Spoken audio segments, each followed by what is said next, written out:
espacio Voz para el Cambio. Como siempre, martes, tiempo de hablar de política internacional.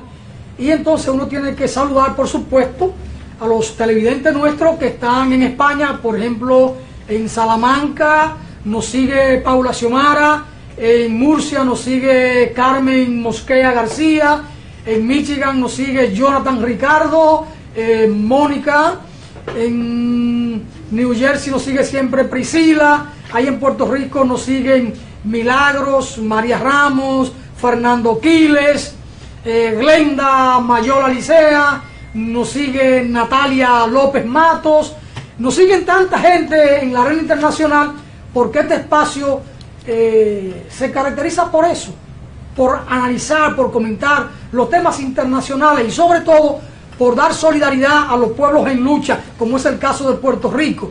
En Venezuela, en Caracas, José Ibarra nos sigue permanentemente y de vez en cuando aporta desde Venezuela con algunos comentarios al respecto. Hoy, con José Ismael Román, vamos a pasar revista a algunos temas de carácter internacional donde hay fuertes palpitaciones políticas, sociales. Por ejemplo, en Brasil, el presidente Temer, el presidente de facto, digamos, porque lo que pasó allí fue un golpe contra Dilma Rousseff, aunque él fue electo junto con Dilma como presidente, pero lo que hicieron con Dilma fue un golpe orientado y alentado desde el imperio, y ahí hay una situación tremenda frente a Temer, acusado de corrupción, él que inició por la sombra las acusaciones contra Dilma, y todo se vuelve en su contra. Don José Ismael, el cuadro que tenemos hoy en Brasil con Temer, que el fiscal está ahora mismo acusándolo. Buenos días, es un placer compartir con ustedes la posibilidad de estar en el espacio. Señores, si uno ve el problema que se sigue reconfigurando en el mundo, es interesante y deprimente a la vez. Y el caso de Brasil no es menos para esperar. Eran cosas que estaban ahí sobre la mesa. Estos grupos de la política, hablo de los partidos tradicionales, en Brasil, en Venezuela, lo que pasó en Venezuela con ellos, en todos esos países, Ecuador, Bolivia, han sido desplazados, y esos políticos tradicionales han estado envueltos en una serie de chanchullos, tratativas, y aquí tiene este hombre, el presidente de Brasil, Temer, ese presidente que uno no sabe quién lo eligió. Bueno, que es parte de lo que tú decías, Alfonso, es parte de las políticas de Estados Unidos para desconfigurar su muñeco en América Latina y darle curso a la continuidad del neoliberalismo en nuestro continente, pero no le ha sido fácil. Entonces Brasil está en una situación, salimos de un golpe de Estado, como decía, a Dilma, inmediatamente quien la sucede, esa clase política toda empañada con el problema de la corrupción, el dolo, la tratativa, está evidenciada. Entonces Temer está seriamente amenazado, pero más que amenazado no solo está Temer, es Brasil. La aplicación de nuevo del proyecto neoliberal ha hecho retroceder una serie de conquistas que se habían logrado con los pasados gobiernos, tanto de Lula como de Dilma Rousseff. Entonces, ante esa situación, no solo de los políticos, como decía, sino también de cómo se ha ido entregando el país. Este hombre ha creído que va a resolver el problema del país llegando inversiones frescas, vendiéndolo, entregando la Amazonía, Entonces eso no ha sido posible y se ha prestado para todos los proyectos de Estados Unidos en el continente. Y no solo, más allá también hay que agregar incluso los acuerdos que había con el BRICS para avanzar hacia un reacomodo de acuerdos económicos y políticos con relación a Asia, África, Pacífico y el continente latinoamericano. Y esa es la situación. Brasil va a seguir en la calle. Este hombre está amenazado de caer en el bound de los 180 días, si el fiscal se le aprueba a través del Congreso, estaría fuera con lo que pasó con Dilma. Entonces esa es la situación un poco de Brasil. Temer viene de una gira por Europa, está atrapado por la crisis que hay en Brasil, crisis que va apuntando a lo económico con todo y que tuvo un repunte en lo económico Brasil, se retrotrae, además de la crisis política, la situación social, pero Temer viene bravo y dice que en Brasil no hay un plan B, como que Brasil está obligado a permitirle a él terminar el mandato, pero está siendo requerido por el fiscal. Entonces la situación ahí como que el horno no está para galletitas. José Ismael, en el caso de Colombia, la FARC prácticamente han entregado todas las armas a Naciones Unidas y hay una tradición en estos acuerdos de no cumplimiento por parte de los estados. Los estados que lo han estado persiguiendo a los movimientos armados. Hubo una primera experiencia en Colombia en el 78, en el 88, el siglo pasado, se quiso repetir y de alguna manera se repitió en El Salvador. Y entonces, ¿qué se puede avisorar en el caso Colombia? Yo pienso que Santos se la va a lucir, se la ha estado luciendo porque hasta el premio Nobel le dieron a Juan Manuel Santos. Sin embargo, el mismo tema de Odebrecht lo salpica y todo el pasado de Santos no es el de un santo precisamente. Bueno, en este caso es una decisión de Estados Unidos tener tranquilidad para el desenvolvimiento de las multinacionales en el continente. Ellos son los que están detrás impulsando todos esos acuerdos porque le va a permitir, porque las políticas que implementó Estados Unidos con la derecha colombiana no funcionó. Por ejemplo, el Plan Patriota, que fue lo último, ellos lograron eliminar algunas cabezas de la FARC y del ELN, pero eso no fue suficiente. Bueno, qué bueno que hay un nivel de raciocinio en una parte de la sociedad colombiana.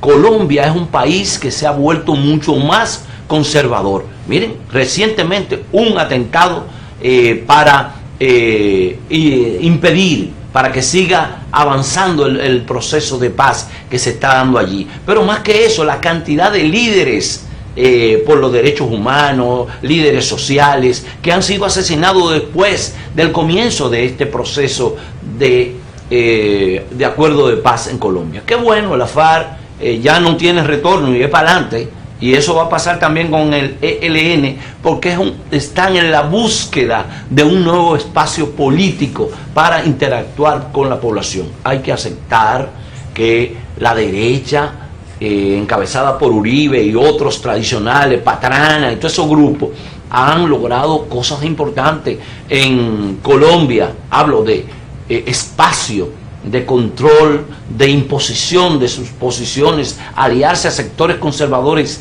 de la misma iglesia católica y cristiana para combatir con una serie de subterfugios y el proceso de paz que se está dando allí.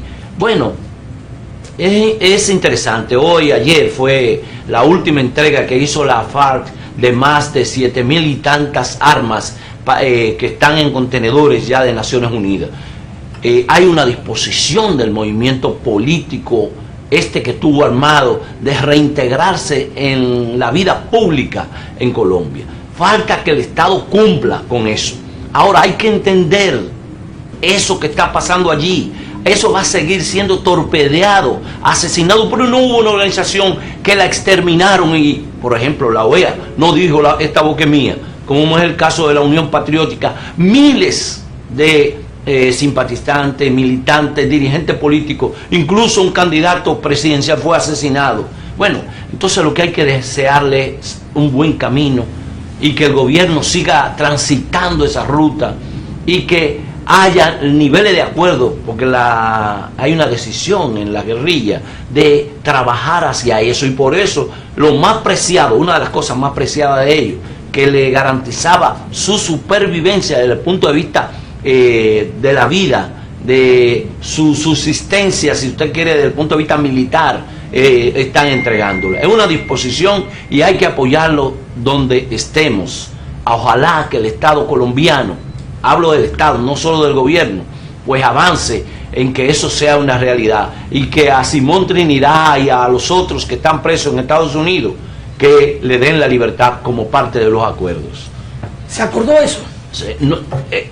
No sé, sería una especulación, eso porque no Estados Unidos no ha correspondido a esa petición que se le ha hecho de que estos ex guerrilleros que están en las ergástulas norteamericanas sean liberados, porque son acusaciones políticas. Ojalá eso suceda. No sé qué hay detrás. Bueno, yo no tengo esas expectativas. Pienso que las armas no deben entregarse así como así. En el caso de la UPA en Colombia, fueron casi 5.000 asesinados por esa misma estructura político-militar que domina Colombia. Colombia está regido por un Estado delincuente, y eso los colombianos lo saben mejor que nadie. Pero los guerrilleros eran dueños de su propia suerte. Ellos midieron sus potencialidades, sus debilidades, y terminaron en ese pacto. Allá ellos. Uno desde fuera tiene apreciaciones que pueden ser correctas o no, que pueden estar distantes de esa realidad. Ellos son los dueños de sus pulsaciones sociales, políticas y militares. Suerte a los colombianos en este proceso. No debe haber camino a la paz. La paz debe ser el camino. Pero hay que tener los instrumentos necesarios que garanticen la paz en Colombia, aquí y donde quiera. No hay camino a la paz debe ser el camino. Y si la paz debe ser el camino, hay que transitarlo así, en paz. Pero la paz implica respeto de todas las partes. No la paz de allá para acá y de aquí para allá, fuego. No. No se logra la paz eliminando a los actores sociales y políticos que tienen una diferencia con los que están en el poder. Pero son de las cosas. Vamos a una pausa y habrá mucho que conversar aquí con don José Ismael Román. Está el viaje o el encuentro de Donald Trump con Putin ahora en una cumbre. Vamos a ver cómo se ríen aquellos dos jefes de Estado, quizá de las potencias más grandes, porque Rusia es una potencia y es la potencia desafiante. China podrá tener más recursos o tantos recursos como China o Estados Unidos, pero el pulso de los rusos es diferente al pulso de los chinos. Los rusos son mucho más agresivos en términos políticos y en términos militares. Y a Putin no le tiembla el pulso, ni frente a Alemania, ni frente a Inglaterra, ni frente a la OTAN, ni a Estados Unidos. Putin es Putin. Y ese es un tema que hay que verlo. Lo propio lo de Inglaterra con Theresa May, que parece que por fin va a formar gobierno. Y hay muchas cosas que ver y que hablar. Está el tema de Francia con Macron. Pero todas estas cosas las va a conversar don Jacinto Ascensión con don José Ismael Román. Vamos a la pausa, señor director.